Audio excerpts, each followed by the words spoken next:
2002 ला जी महानगरपालिका 650 कोटी नुकसानीत होती, ती उद्धव साहेबांच्या नेतृत्वाखाली 90 लाख कोटीचे आपण एफडी आपण ठेवले होते, ते देखील ह्या हरामखोर लोकांनी एफडी तोडून खाल्ले.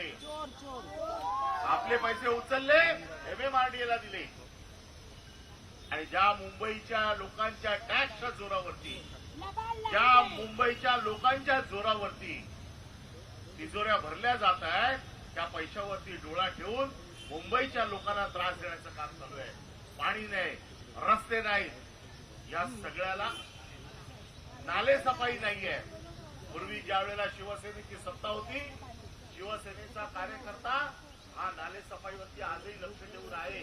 त्यांचं लक्ष नसलं तरी पण शाखेच्या बाहेर आम्ही बोर्ड लावायचो की नाले सफाईच्या संदर्भात काही तक्रारी असतील तर करा. त्याचं कारण असं होतं, आपला हक्काचा नगरसेवक तिकडे होता.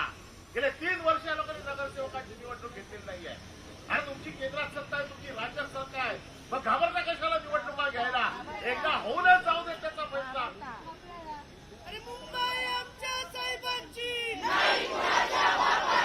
मग तुम्ही निवडणुका घेणार नाही, राज्य सरकारमध्ये बसलेले आहात म्हणून प्रशासनाच्या जोरावरती तुम्ही फक्त लुटमार करणार आणि नागरिकांना रस्त्यावर सोडणार, हे याच्यापुढे चालणार नाही.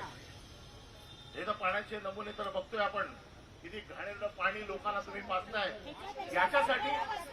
याच्यासाठी तुम्हाला आम्ही प्रशासनावरती दबाव टाकून याच्यासाठी लोकांनी तुम्हाला निवडून दिले. आज जर आमचा हक्काचा नगरसेवक असला असता तर त्याने याचा जाब विचारला असता, परंतु त्याला नगरसेवक नकोय, त्याला प्रशासनाच्या माध्यमातून हे सगळं. आणि हे पाणी जरा जपून ठेवा. 15 दिवसात याची जर नाही सुनावणी झाली तर या वॉर्ड ऑफिस मधल्या प्रत्येकाला हेच पाणी द्यावं लागेल, अशी व्यवस्था करावी लागेल. आणि म्हणून आज आदित्य साहेबांच्या या आंदोलनाच्या पहिल्या टप्प्यात आपण इथे जमलेलो आहोत. आपण त्यांना आता आम्ही आतमध्ये जातोय, आम्ही त्यांना जो काही इशारा द्यायचा तो देतो. परंतु जर त्याच्यात सुधारणा झाली नाही तर आता हे मोर्चे बिरचे नाही, आता डायरेक्ट ऍक्शन. मग ते ऍक्शन काय असेल ते पक्ष ठरवेल.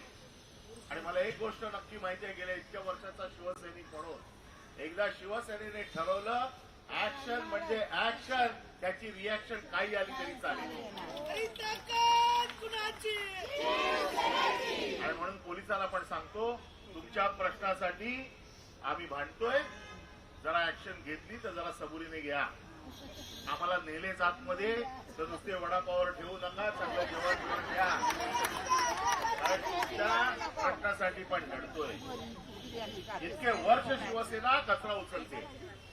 शिवसेनेचा नगरसेवक सकाळी राऊंड मारतो, चौकीला जातो, बघतो विभागातला कचरा उचलला जातोय की नाही. आता पैसे संपले आहेत, आता कचऱ्यावरती कर लावलाय. लोकांना वाटतंय फक्त थोडे पैसे आहेत, पण थोडे थोडे करून लाखो कोटी रुपये तुमच्या खिशातनं काढून घेणार आहेत ते.